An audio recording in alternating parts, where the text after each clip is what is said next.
Hola, ¿qué tal a todos? Muy buenos días, tardes o noches. El día de hoy vamos a hablar sobre las fracturas del antebrazo.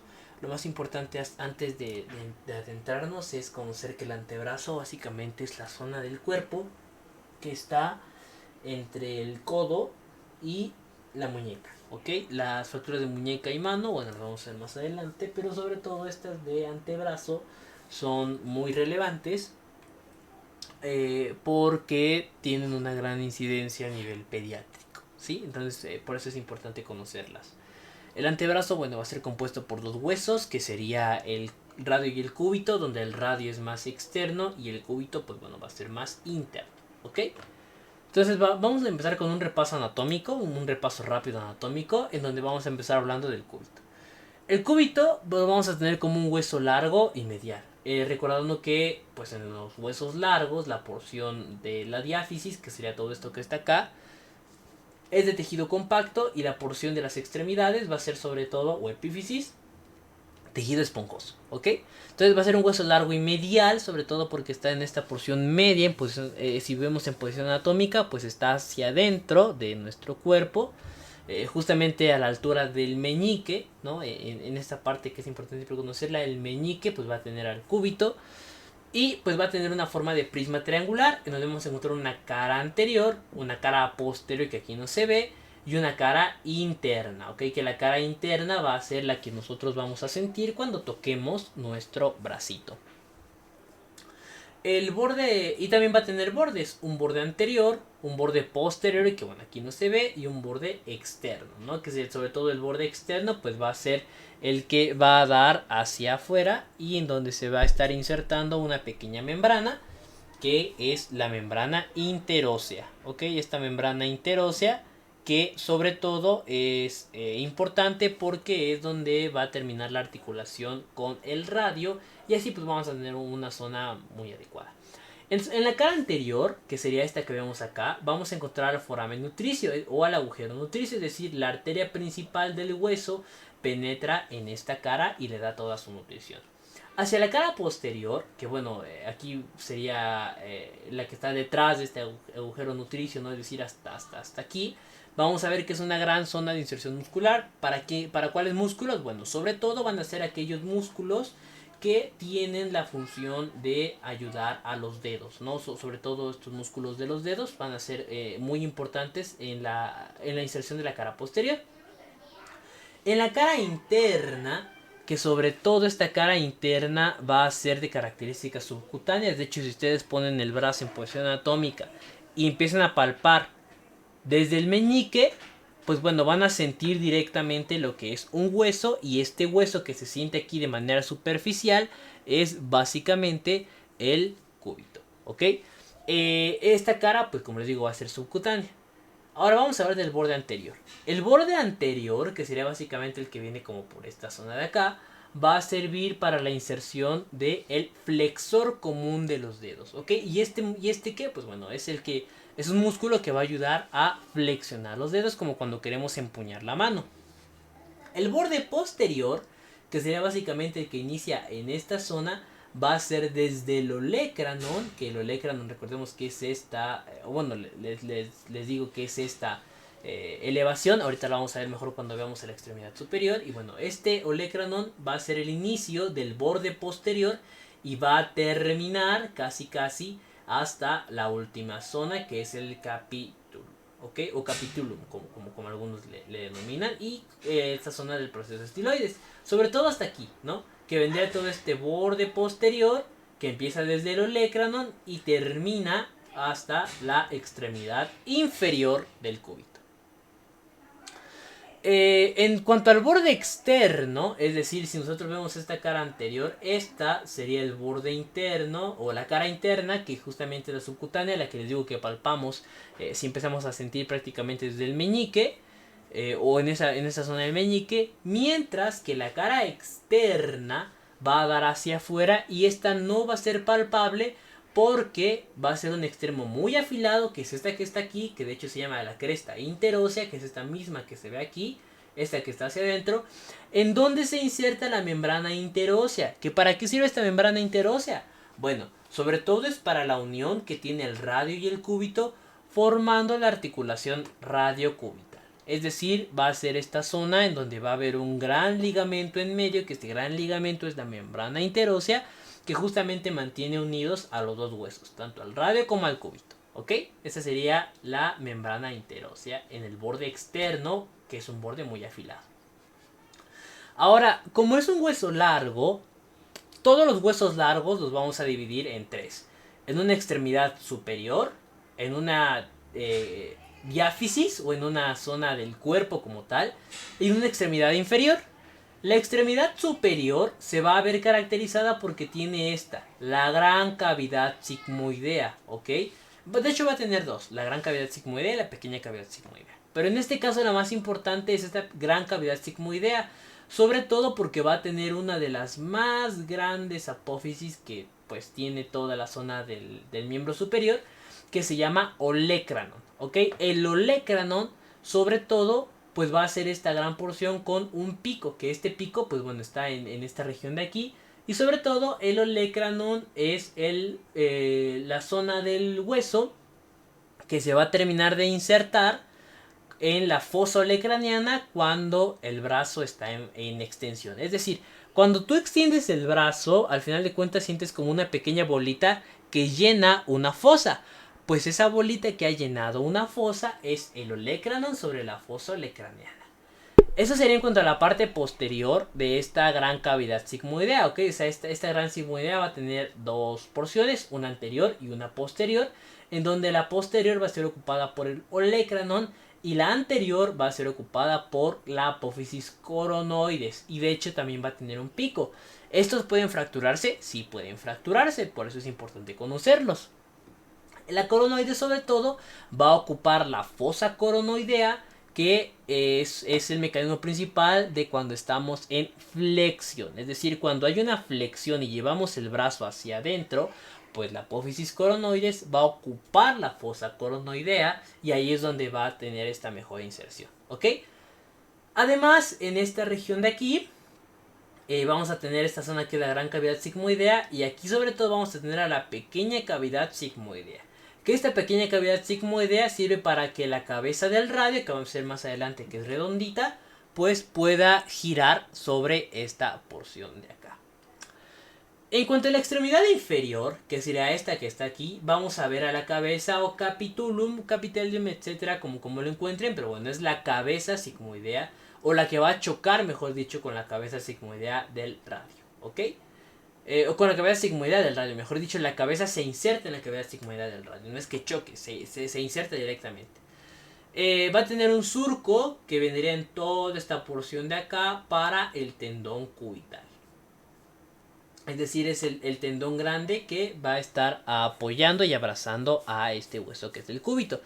Mientras que la apófisis estiloides, que es esta apófisis chiquitita que está aquí como este piquito al lado de la cabeza inferior de lo que es el hueso del cúbito, pues va a servir para la inserción del ligamento lateral interno. ¿Ok?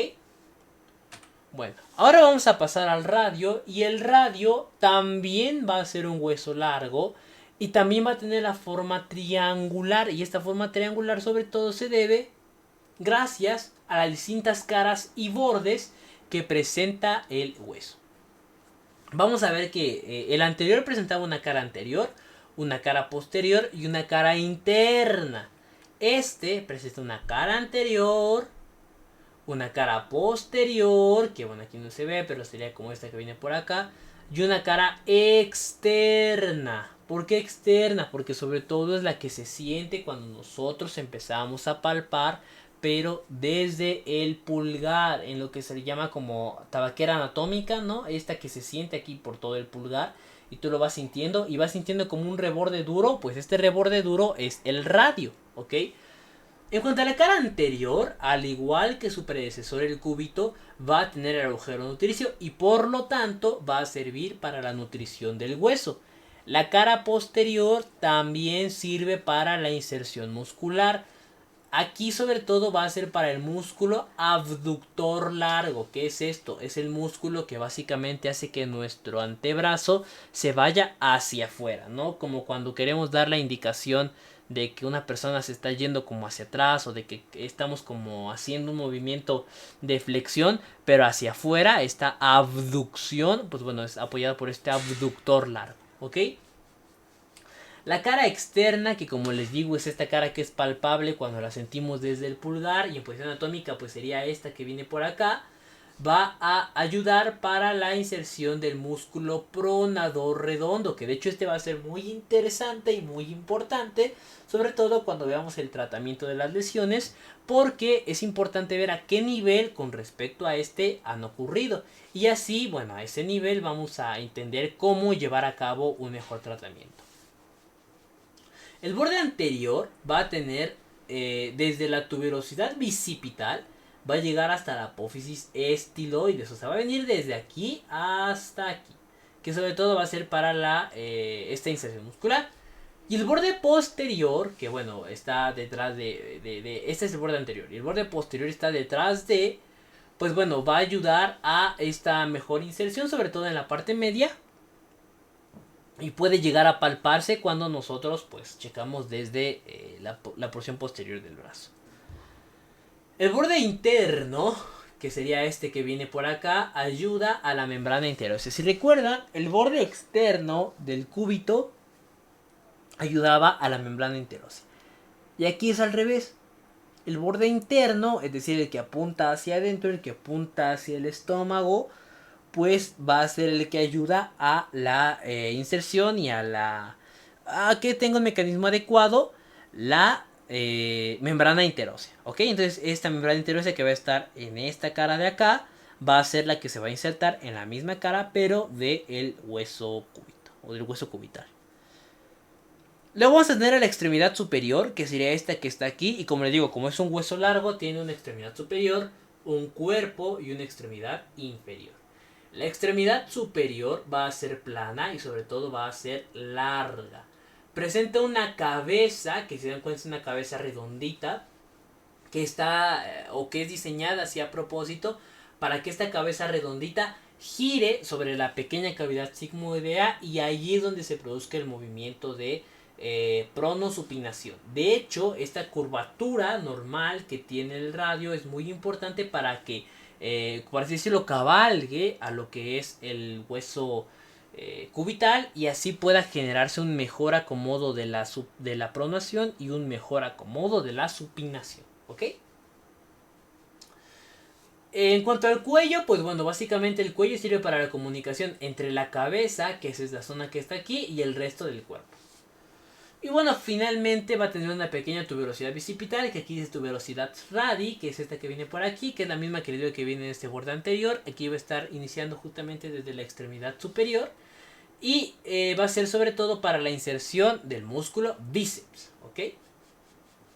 La extremidad inferior, que es esta que viene por acá, se va a articular aquí en esta zona donde estoy señalando aproximadamente con el escafoides, y aquí con el semilunar. ¿Qué es esto? Son los huesos iniciales del carpo. Acuérdense que son 8 huesos dispuestos en 2 filas, una fila proximal y una fila distal, ¿no? En la fila proximal encontramos al escafoides y semilunar, pero también vamos a encontrar al piramidal y al pisiforme, ¿no? Pero esto lo vamos a ver más adelantito cuando veamos fractura de mano y hagamos el repaso anatómico de la misma.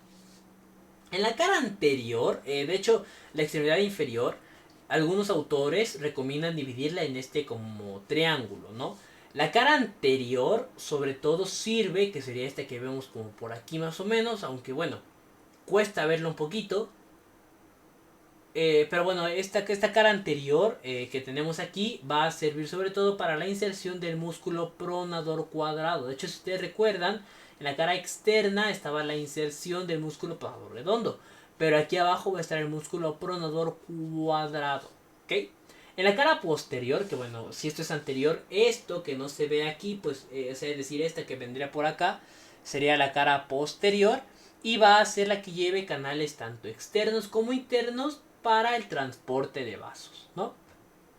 La cara externa, que es la que estoy señalando en este momento, que sería esta que vendría por acá, va a ayudar a llevar al canal anterior y al canal posterior, que les digo, también sirven para este mismo drenaje, ¿ok? Y la cara interna, que bueno, aquí no se ve, pero sería esta y esta que se está ocultando detrás de esta gran figura, va a ser la que llegue a la cavidad sigmoidea del cúbito. Es decir, tanto el cúbito como el radio tienen articulaciones muy padres. Por ejemplo, el radio llega a la pequeña cavidad sigmoidea del cúbito, ¿no? Que está en la extremidad superior.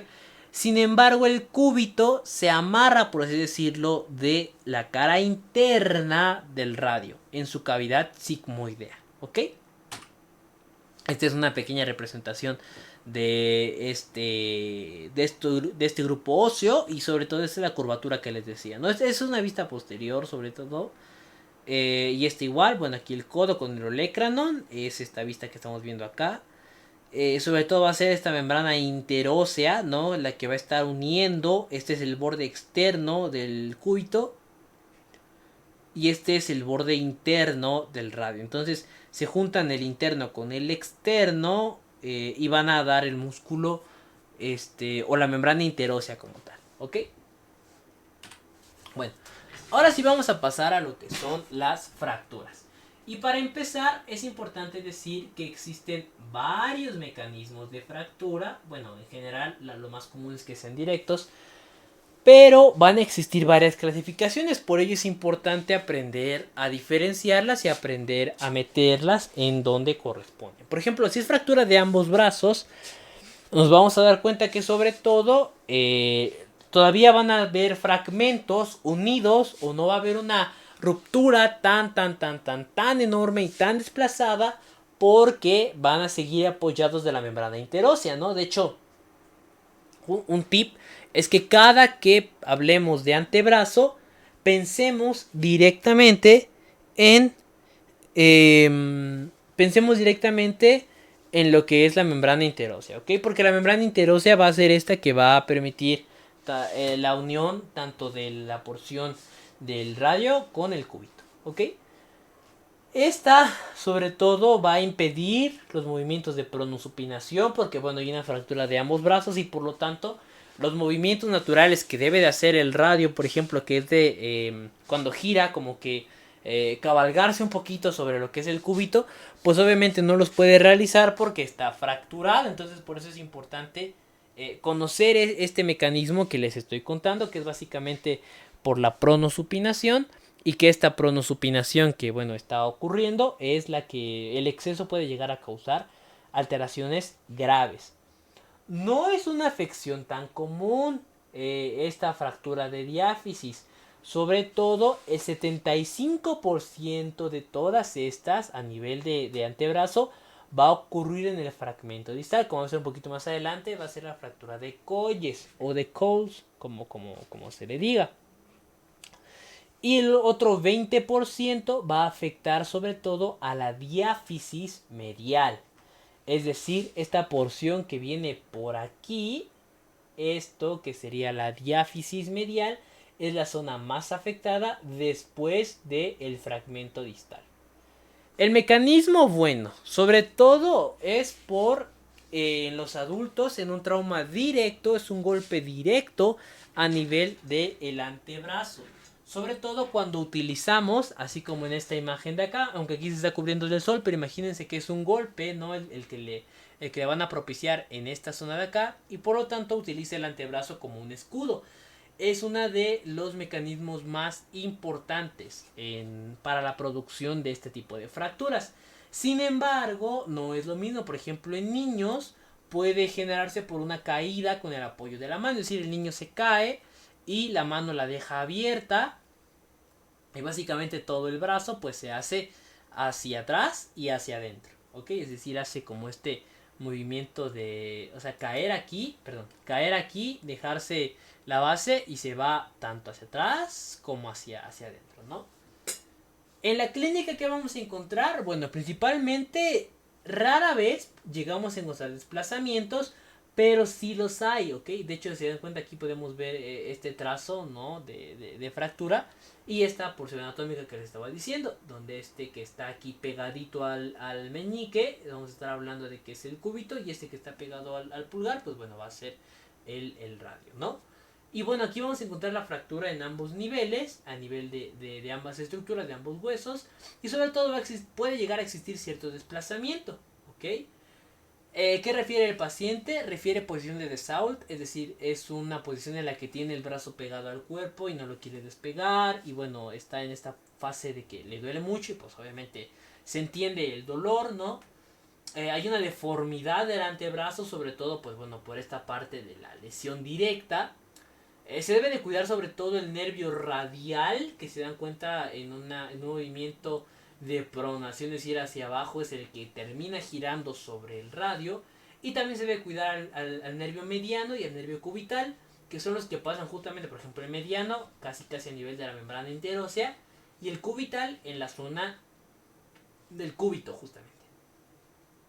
En esta en este periodo, por así decirlo, ya debe de realizarse o bueno, de por sí deben de realizarse las radiografías, y sobre todo aquí van a ser suficientes con la anteroposterior y lateral para determinar el diagnóstico y sobre todo la progresión del paciente. Este tratamiento sobre todo es que se va a dar o se contempla porque es una fractura muy común en niños. En adultos es posible, también es posible, pero sobre todo va a ser muy común en niños por este mecanismo, ¿no? De que se caen, dejan la manita y bueno, se les va tanto hacia atrás como hacia el lado, etcétera. O sea, y les rompe toda esta parte del medio de lo que es húmero perdón, cúbito y radio, ¿no? El tratamiento, bueno, vamos a ver que si son niños, como es en la mayoría va a ser en tallo verde, sobre todo porque no hay una gran movilidad ni un gran desplazamiento pues de los huesos. Nos vamos a dar cuenta que lo mejor es realizar una inmovilización por 6 a 8 semanas, aunque otro tipo de bibliografía mencionan que de 3 a 5 semanas, pues ya es lo correcto y quedan básicamente bien. Aunque bueno, la bibliografía principal que yo utilicé, que es el libro Traumatología en grado o para el grado en medicina, menciona que debe de ser de entre 6 a 8 semanas. Esto sería en cuanto al tratamiento en niños. El ortopédico en adultos va a seguir la ley del músculo pronador redondo. Este es el músculo pronador redondo que básicamente tiene su origen en la epitróclea, ¿no? Del húmero, y va a terminar en el borde externo del radio. ¿Ok? Aquí que vamos a tener que sobre todo en este ortopédico hay que seguir la ley del músculo pronador redondo. ¿Y qué quiere decir esta ley del músculo pronador redondo? Básicamente lo que nos indica esta ley del músculo pronador redondo es que si la fractura ha sido proximal a la inserción, es decir, por ejemplo aquí, ¿no? Muy medial, o sea, fue muy... Aquí se ve cómo es el radio porque está sobre todo unido al escafoides y al semilunar. Y bueno, sobre todo aquí, por ejemplo, que fue muy proximal a lo que es el, el planador redondo, a la inserción del planador redondo, que aquí les estoy mostrando la inserción del planador redondo, y si hay una fractura muy cercana a este nivel, la inmovilización debe de ser en supinación, es decir, con la palma hacia arriba. Sin embargo, si fue una lesión sobre todo distal, es decir, casi por aquí abajo, ya llegando a la diáfisis distal, ¿no? del hueso como tal, pues ya nos vamos a dar cuenta que una lesión mayor o una lesión más lejana va a necesitar una inmovilización, pero en pronación, es decir, con la mano o con la palma hacia abajo, para evitar cualquier tipo de movimiento que pueda llegar a causar una repercusión mayor en el hueso del paciente. Aquí que se recomienda, pues bueno, sobre todo en los niños ya veíamos que de 3 a 5 semanas quedan bien y que un tratamiento perfecto prácticamente sería entre las 6 semanas, ¿no? Y el ortopédico que nos refiere, bueno, un enyesamiento braquial sobre todo, así como se ve aquí en esta imagen. Y pues bueno, vamos a tener fracturas desplazadas. Perdón, vamos a dejarlo por 8 semanas, ¿ok? Vamos a dejar este vendaje por 8 semanas. El quirúrgico, ahora sí, es cuando vamos a tener unas fracturas muy desplazadas y que incluso ya no vamos a hablar solamente de un desplazamiento al 50, 75, 90%, sino que todo lo contrario. ya hablamos de un cabalgamiento y de que, pues bueno, ya es una fractura conminuta prácticamente, que quiere decir que se hizo pedacitos y que además va a estar cabalgada, es decir, ya no solamente está desplazada, sino que está completamente a un lado, pues de como debe de estar el hueso, o sea, todo derechito. Estas, pues bueno, se van a valer sobre todo de las agujas intramedulares, es decir, van a penetrar hasta la médula del hueso, pero es necesario para mantener la estabilización. Y también pueden ayudarse con o de la osteosíntesis con placas, es decir, alguna placa que ayude para el crecimiento del hueso, porque ya fue mucho el daño que se le hizo, ¿ok? En cuanto a las complicaciones de estas fracturas juntas, por así decirlo, de radio y cúbito, vamos a encontrar el síndrome compartimental, es decir, los compartimentos de esta zona del cuerpo que sería pues el antebrazo van a estar todos pegaditos casi casi como sardinas, y al estar como sardinas, pues bueno, hace que causen bastante dolor. Puede existir una refractura, sobre todo en niños con algún problema en tallo verde, por ejemplo, y esta persiste o está alrededor del 5% de las ocasiones. Entonces es importante explicar que no se mueva tanto el brazo o que, bueno, pues deba venir a urgencias otra vez. El callo vicioso, pues bueno, este es por esta misma proliferación de los huesos, en donde buscan su factor de transcripción, y bueno, aquí ya es una locura completa porque siguen y siguen y siguen sacando lo que es pues bueno, cualquier otra alteración o cualquier tejido óseo, y al final de cuentas va a terminar haciendo que se consolide de forma mal, de forma inadecuada, de forma viciosa, dejando un cayote, por ejemplo. La pseudoartrosis, que bueno, quiere decir que básicamente los huesos pues ya han llegado, o bueno, no sé, llegado a su máximo, pero ya tienen un camino muy recorrido, y por lo tanto su tejido ya no es tan compacto, ya es más tejido fibroso incluso. Y la sinostosis, que es esta unión en donde antes había cartílago. Ahora, la fractura de cúbito, ya vimos la fractura de ambos, ¿no? Fractura de radio y cúbito. Ahora vamos a ver solamente la fractura de cúbito.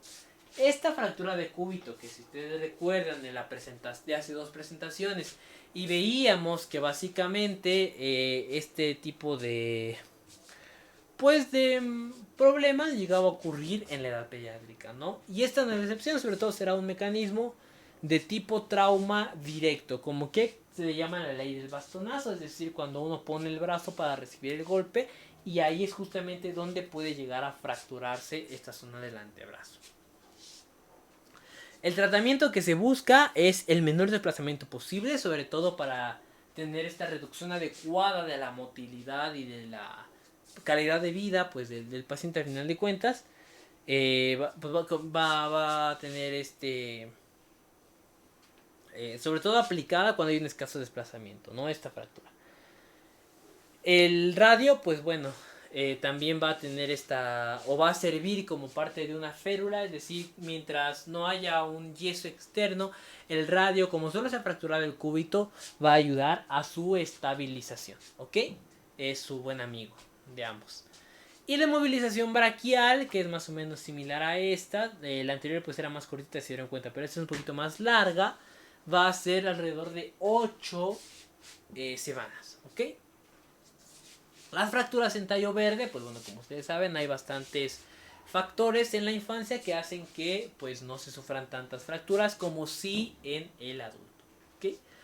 Estas fracturas en tallo verde, pues bueno, pueden llegar a consolidarse, pueden llegar a quedarse, sobre todo a partir de las 3 semanas de terminado el tratamiento con el tallo verde, ¿ok? Y bueno, si el desplazamiento ya va a ser muy elevado, si las condiciones de vida no son las adecuadas y demás, por eso es importante la individualización del paciente, pues tener un desplazamiento elevado, pues para poder tener una buena secuencia. Ahora vamos a hablar sobre algunos tipos especiales de fractura. Para empezar me gustaría hablarles sobre la fractura luxación de Montella o Montegia. Y la otra es la de Galeazzi o Galeazzi, ¿ok?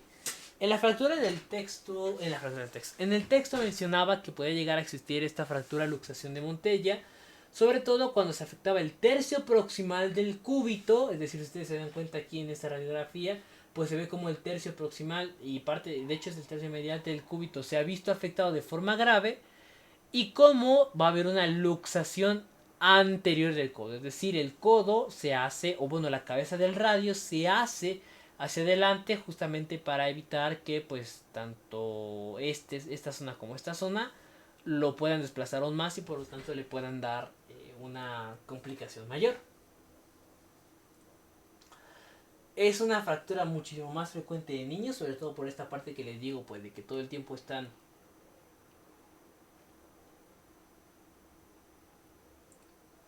bastante hiperactivos, pues es importante tenerla siempre presente en aquellos niños que lleguen con un cuadro clínico similar, ¿no? Como esa posición del Stau, que es muy característica. Como les digo, pues bueno, va a haber una luxación anterior del codo, es decir, que el codo se haga hacia adelante en el 80% de las veces. Pero también si existe un traumatismo indirecto, es decir, una caída, un golpe, pero no de forma directa detenido por lo que es el antebrazo, sino con otra zona, pero que hizo un movimiento anómalo, casi como de latigazo, pues va a generar que haya un peligro a nivel de nervio radial y que por lo mismo también haya un problema pues a nivel de todo el sistema nervioso. ¿Ok? El tratamiento de estas fracturas de Monteggia o Monteggia sobre todo van a ser la inmovilización en los niños y en el adulto puede llegar a existir las placas por las semanas en que se recomienda pues que las tome. En cuanto a las complicaciones, pues bueno, puede llegar a existir sobre todo una lesión del nervio radial, porque se dan cuenta es el que pasa en esa zona y si por ejemplo se lesiona el cúbito, pues bueno, puede llegar a afectar directamente a este nervio por la gran zona anatómica que comparten. Y la lesión crónica, que básicamente esta lesión crónica, pues bueno, ya es cuando después del traumatismo como tal, pues le van a quedar bastante secuela y bastante dolor, por ejemplo. Ahora, hablando de otra, vamos a ver la fractura aislada de radio, es decir, una fractura en la que pues sea esta parte de que se rompe por completo esta zona de la fractura aislada de radio, casi llegando a la epífisis.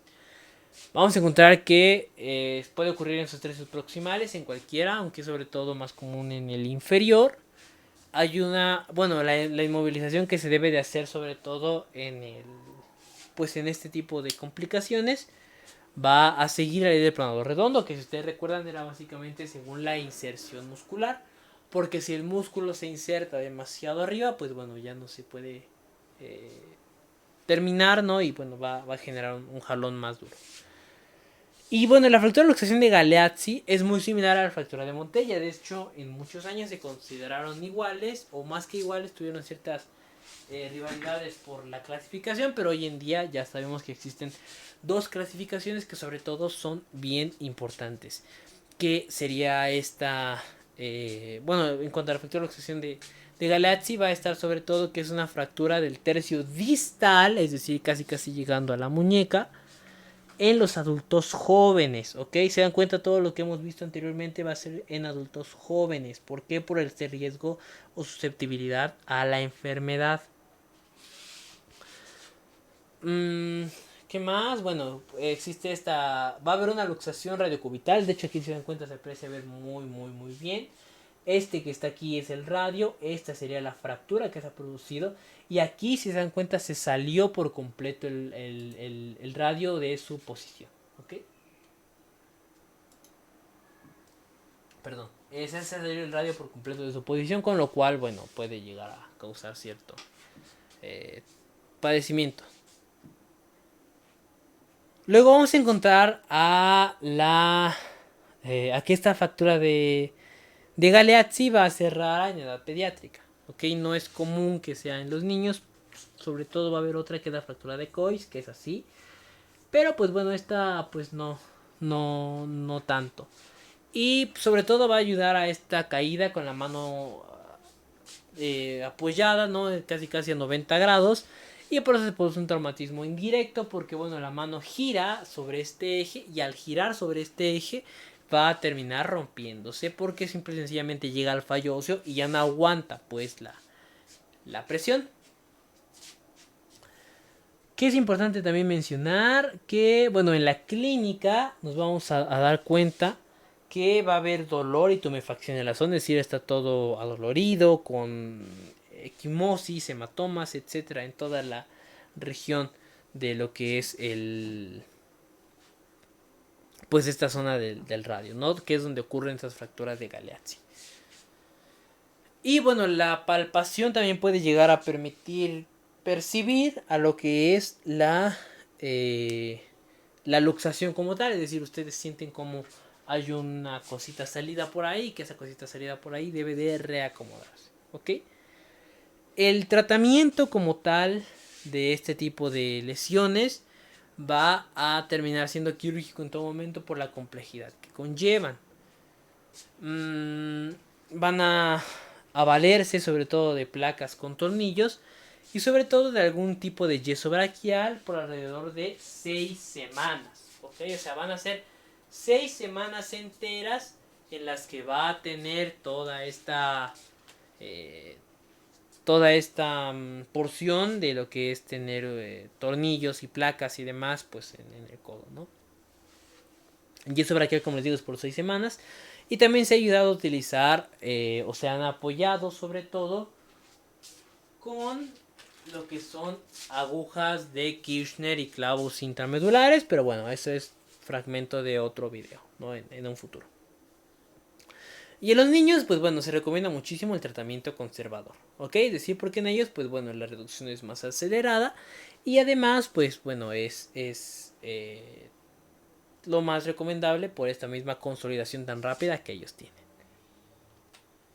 Y bueno, pues aquí hasta aquí quedaría esta primera parte del video. La siguiente parte es más corta, así que nos vemos en la próxima.